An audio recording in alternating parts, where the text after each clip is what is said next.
என் பேர் முத்து ரவிச்சந்திரனுங்க. நான் வந்து துப்புரவு மேற்பார்வையாளர், துப்புரவு ஆய்வாளர், துப்புரவு மேஸ்திரி சங்கத்தினுடைய தலைவராக இருக்கேன். இந்த என்ன மாதிரி இங்கே வந்துருக்க எல்லாருமே ஒரு துறையுடைய தலைவர்கள், செயலாளர்கள் எல்லாமே இருக்காங்க. இப்போ உதாரணத்துக்கு பார்த்திங்கன்னா அனைத்து துறையினுடைய சங்கத்தினுடைய பொதுச் செயலாளர் புருஷோத்தம் வந்திருக்காரு. தோமுசா சங்கத்திலேருந்து நம்ம சத்யகுமார் வந்திருக்காரு. இதே மாதிரி வந்து ஐஎன்டிசிலேருந்து வந்திருக்காங்க.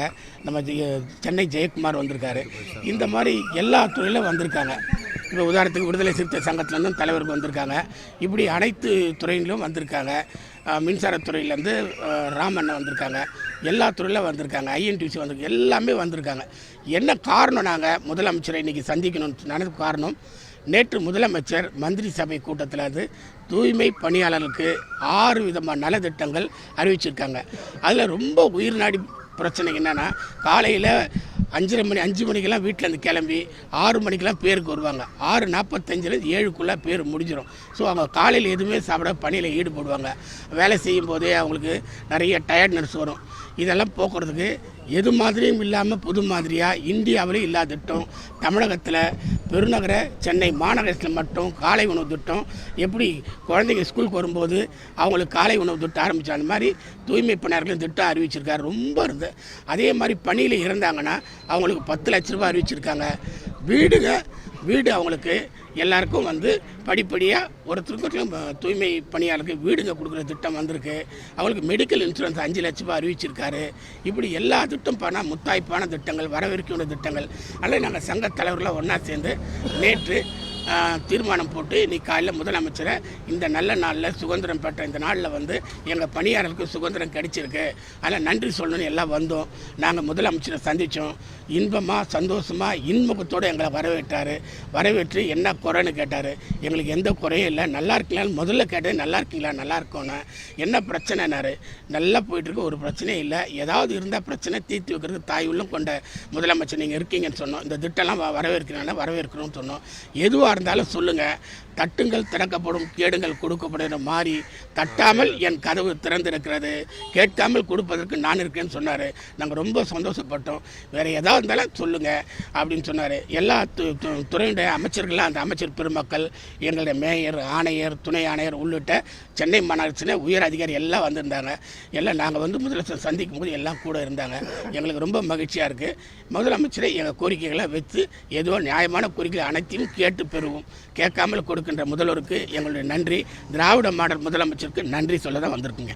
6/5 அது வந்து தொடர்ந்து அந்த போராட்டம் வந்து போயிட்டு இருந்தது. அது தொடர்பான எந்த கோரிக்கையும் வந்து நிறைவேற்றப்படலை. இந்த 6 விதமான அறிவிப்புகள் தான் வந்திருக்கு அப்படின்றது ஒரு விமர்சனம் இல்லை. அந்த 6/5 பார்த்தீங்கன்னா 6/5 வந்து தொழிலாளருக்கு கண்டிப்பாக பணி பாதுகாப்பு, சம்பளம் உறுதின்னு வாக்குறுதி கொடுத்துருக்காங்க. ஸோ அது வந்து கண்டிப்பாக நிறைவேற்றி கொடுப்பாங்க. இப்போ தொழிலாளர்கள் பொதுமக்களுக்கு இடையூறு இல்லாமல் பணிக்கு திரும்பிட்டா அந்த கோரிக்கைகள்லாம் சீக்கிரமாக கிடைச்சிடும். ஆமாம், பாதி பேர் திரும்பிட்டாங்க. இன்னும் இருக்கவங்க திரும்பிட்டாங்கன்னா எல்லாமே ப்ராப்ளம் சால்வ் ஆகிடும். பண்ணித்தரேன்னு இருக்கார் முதலமைச்சர், பண்ணித்தரேன்னு இருக்காங்க. இது வந்து யானை பசிக்கு சோளப்பொரி மாதிரி தானே சார் இருக்குது. அவங்களுடைய பிரதான கோரிக்கையை நிறைவேற்றாமல் பணி பாதுகாப்புன்னு சொல்கிறது, இல்லை இந்த மாதிரியான அறிவிப்புகள், இது எல்லாமே வந்து யானை பசிக்கு சோளப்பொரின்ற மாதிரி தானே இருக்குது. இல்லை, நம்ம அப்படி பார்க்கக்கூடாது. நம்ம என்ன பார்க்கணும்னா, இதுவரை ஒரு பணியாளர் தூய்மை பண்ண இறந்தால் ஒன்றுமே இல்லை, நல்லா இருந்தது, அவங்க குடும்பம் பாதிப்புள்ளாக இருக்கும். இப்போ 10 லட்ச ரூபான்றது பெரிய விஷயம். அந்த ஃபேமிலி கொஞ்சம் ரன் பண்ணலாம். 2வது மெடிக்கல் இன்சூரன்ஸ் 5 லட்சம். இப்போ பார்த்திங்கன்னா யார்கிட்டையும் ஒன்றுமே இல்லாத இருந்தாங்க. அப்போ எங்கே போனாலும் தூய்மை பணியாளர்கள் தனியார் போனால் பார்க்க முடியாது. அரசாங்கத்துடைய பல்வேறு திட்டங்களை பயன்படுத்தினாலும் இது அவங்களுக்காக கொடுக்கப்பட்ட 5 லட்ச ரூபா உரிமை. 2வது 7.5% தூய்மை பணியாளர்களுடைய வாரிசுகளுக்கு படிப்புக்கு உதவி போடுறாங்க. இந்த திட்டங்களை நம்ம வரவேற்கணும் இல்லையா?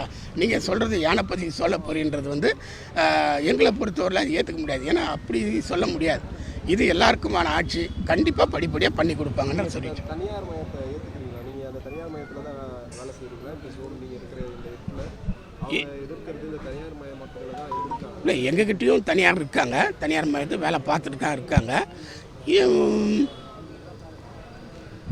இல்லை சொல்லுங்கள், நீங்கள் ஏற்றுக்கிறீங்களா அப்படின்னு கேட்குறதுல இப்போ வந்து பார்த்திங்கன்னா ஒரு கட்டாயம் இருக்குது.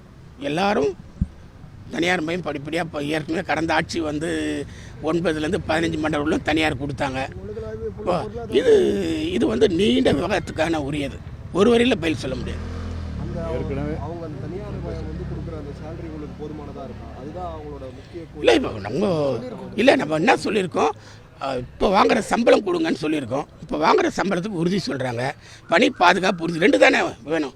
சம்பளம் வேணும், வேலை வேணும். அது 2 உறுதினும் போது நம்ம அடுத்த கட்டத்தை நோக்கி நகரவே முடியாது. 2 உறுதி சொல்லிட்டாங்க. உறுதியாக பணி பாதுகாப்பிற்கு சம்பளத்துக்கு கேரண்டின்றாங்க. செய்திகளை உடனுக்குடனும் துல்லியமாகவும் தெரிந்து கொள்ள சப்ஸ்கிரைப் பண்ணுங்க.